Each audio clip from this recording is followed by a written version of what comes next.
Hello students, इस video के माध्यम से हम लोग ट्रांसलेशन के अंतर्गत पैसिव वॉइस का प्रयोग कैसे किया जाता है इसके विषय में जानकारी प्राप्त करें।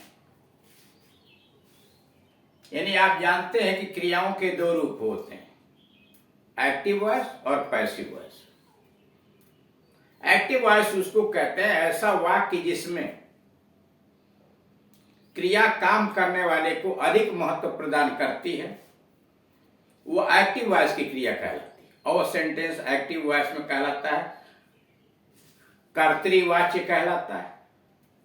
और जिस वाक्य के माध्यम से क्रिया कर्म को यानी ऑब्जेक्ट को अधिक महत्व प्रदान करती है वो पैसिव वॉइस की क्रिया कहलाती है। और वो वाक्य पैसिव वॉइस में कर्मवाची का वाक्य कहलाता है। जब हम अंग्रेजी अनुवाद के अंतर्गत सबसे पहले सब्जेक्ट फिर वर्ब यानी क्रिया और तब ऑब्जेक्ट लिखते हैं तो वह वाक्य एक्टिव वॉइस में कहलाता है। इसका मतलब है कि उस वाक्य का बनाने वाला काम करने वाले को अधिक महत्व दे रहा है, उस पर वह दबाव डालना चाहता है। राम ने रावण को मारा, यानी कहने वाला राम पर प्रेशर डाल रहा है, यह वाक्य एक्टिव वॉइस में। लेकिन रावण राम के द्वारा मारा गया, इस वाक्य में रावण का नाम पहले लिया गया, उस पर दबाव डाला गया, उसको सब्जेक्ट बनाया गया, इसलिए वाक्य पैसिव वॉइस में। एक्टिव से पैसिव बनाया जाता है, पैसिव से एक्टिव बनाया जाता है। कुछ ऐसे वाक्य होते हैं जिनमें काम करने वाला होता ही नहीं, ऐसे वाक्यों का ट्रांसलेशन पैसिव में ही बनाया जाता है। जैसे चोर पकड़ा गया, द थीफ वाज कॉट, किसने पकड़ा कुछ पता नहीं। अगर एक्टिव में बनाना हो तो सब्जेक्ट आपको ढूंढना पड़ेगा। इस प्रकार के वाक्यों को पैसिव वॉइस में ही बनाया जाता है। यहाँ पर प्रेजेंट इंडेफिनिट टेंस का दिया गया, इसके पहले वाले में भी कुछ प्रेजेंट इंडेफिनिट टेंस के विषय में और जनरल बातें बताई गई, सामान्य बातें बताई गई। यानी प्रेजेंट इंडेफिनिट टेंस का वाक्य हो तो कैसे पैसिव वॉइस में ट्रांसलेशन बनाते हैं। पिछले वीडियो के अंतर्गत एक्टिव और पैसिव दोनों में बनाए गए थे सिखलाने के लिए।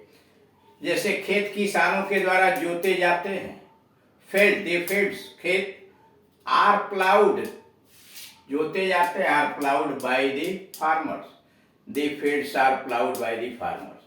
मैं प्रतिदिन पीटा जाता हूं, I am beaten every day, I am beaten every day. तुम अध्यापक के द्वारा पीटे जाते हैं, you are beaten by the teacher. उसे पुस्तक दी जाती है, he is given a book, he is given a book। हमें संस्कृत नहीं पढ़ाई जाती है, we are not taught Sanskrit, we are not taught Sanskrit. क्या उसके द्वारा गेंद फेंकी जाती है, is a ball thrown by him, is a ball thrown by him। तुमको वेतन क्यों नहीं दिया जाता है? सबसे पहले question word, why are you not paid salary, सबसे पहले क्वेश्चन वर्ड लिखा, उसके बाद कर्ता के अनुसार सहायक क्रिया लिखा, तब सब्जेक्ट लिखा, तब निगेटिव वर्ड और क्रिया का थर्ड फॉर्म पैसिव में लगता है और बाकी चीजें उसके बाद। दरवाजा किसके द्वारा खोला जाता है, by whom is the door open, by whom किसके द्वारा, मतलब by whom is the door open. तो यानी इस प्रकार देख रहे हैं कि प्रेजेंट इंडेफिनिट टेंस के पैसिव वॉइस का जब ट्रांसलेशन किया जाता है तो उसमें सहायक क्रिया इज आर एम लगती है। सिंगुलर नंबर थर्ड पर्सन के साथ इज लगता है, आई के साथ एम लगता है और यू वी दे अन्य प्लूरल नंबर बहुवचन के क्रियाओं के ये सब्जेक्ट के साथ आर लगता है। क्रिया का थर्ड फॉर्म पैसिव वॉइस में लगता है। और rule number 1, present indefinite tense का अगर असर्टिव सेंटेंस वो भी अफर्मेटिव में दिया हो तो रूल क्या है, सबसे पहले ऑब्जेक्ट लिखिए। लेकिन ऑब्जेक्ट जो लिखेंगे उसका फॉर्म होगा सब्जेक्टिव फॉर्म। जैसे मान लीजिए ऑब्जेक्ट को सब्जेक्ट के स्थान पर आप लिख रहे हैं तो नॉमिनेटिव केस में होगा, यानी मी के जगह पर आई होगा, हिम के जगह पर ही होगा, समझ रहे हैं। यानी उसका रूप जो होगा वह नॉमिनेटिव केस यानी सब्जेक्टिव फॉर्म में होगा। उसके अनुसार सहायक क्रिया ही जा रहा है में से एक लगाएंगे, क्रिया का थर्ड फॉर्म उसके बाद लिखेंगे और तब अपनी तरफ से बाई लगाकर सब्जेक्ट लिखेंगे। लेकिन सब्जेक्ट जो होगा उसका रूप जो होगा ऑब्जेक्टिव फॉर्म में होगा, और तब बाकी शेष शब्द भी अगर कोई है तो उनके बाद लिखेंगे। प्रेजेंट इंडेफिनिट टेंस असर्टिव अगर निगेटिव में वाक्य दिया गया हो तो फार्मूला ऐसे होगा, ऑब्जेक्ट होगा सबसे पहले लिखेंगे, वो अभी नॉमिनेटिव केस में यानी subjective form, is are am में से सब्जेक्ट के अनुसार लगाएंगे, और उसके बाद नॉट का प्रयोग करेंगे, फिर क्रिया का third form of the verb, और फिर बाई लगा करके सब्जेक्ट पैसिव फॉर्म में, पैसिव फॉर्म का मतलब ऑब्जेक्टिव केस में लिखेंगे, फिर अदर वर्ड्स।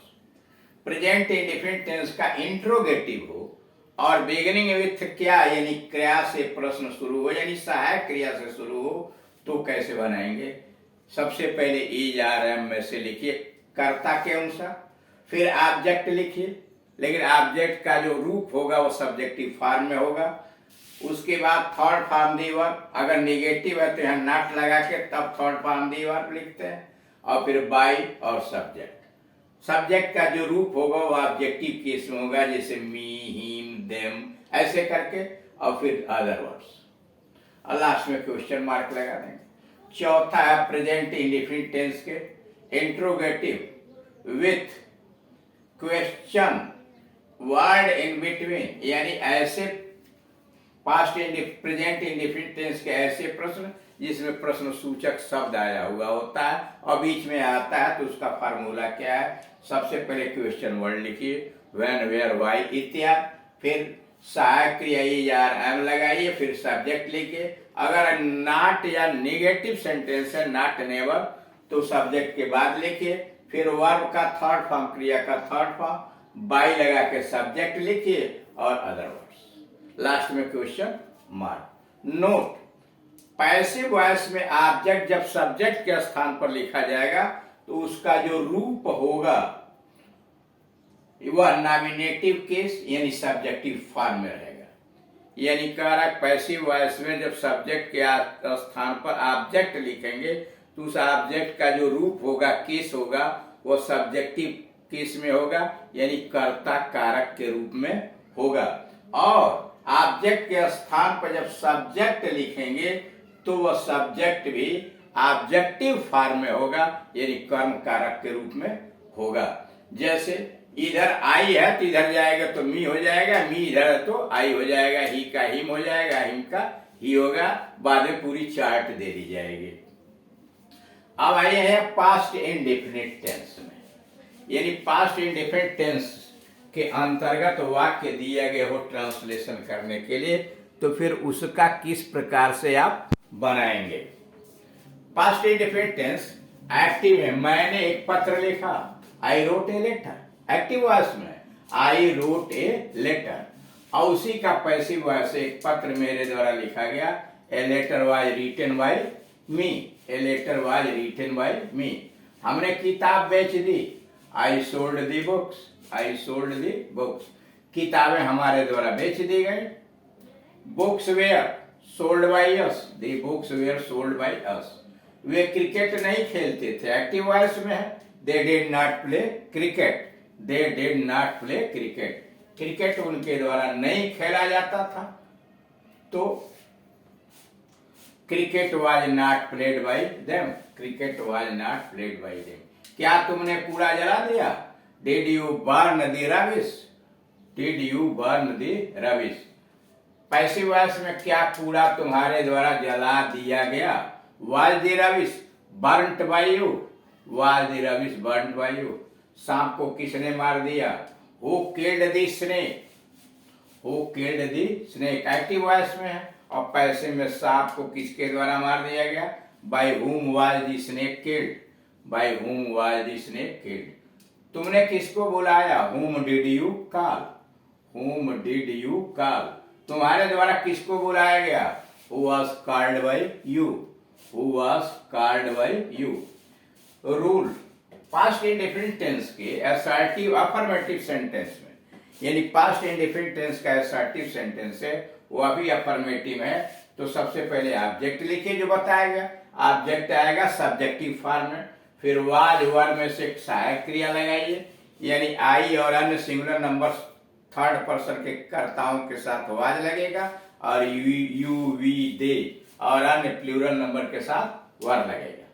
तो object plus was oblique were third form of the verb रहेगा।